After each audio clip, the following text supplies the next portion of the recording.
Corona रूपी virus से तबाह बाटे। भारत सरकार की तरफ से इस सावधानी का आदेश होता, लोग अपना अपना जेहन में ही बसा ली बात के कि आपन सुरक्षा स्वयं करल जाओ, मतलब कोनो दूसरा पर भरोसा ना करे के बाद। कवि ने भाव में लिखा है क्या सकल बाबू,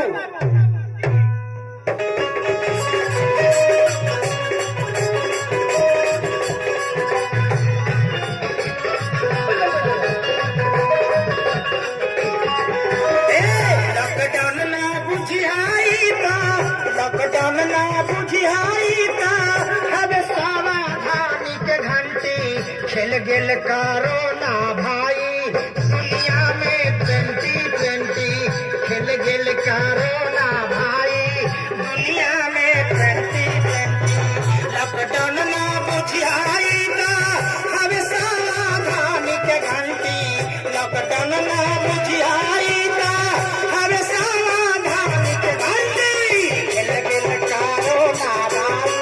दुनिया में 2020 खेल गेल कोरोना भाई। दुनिया में 2020।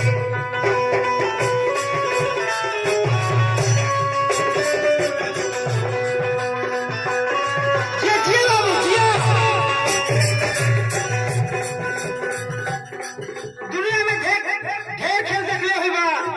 हर प्लेयर लोग टेस्ट खेलता, वनडे खेलता, लेकिन एक जमाना उलट गई। अब ज्यादा खेल 2020 के होता।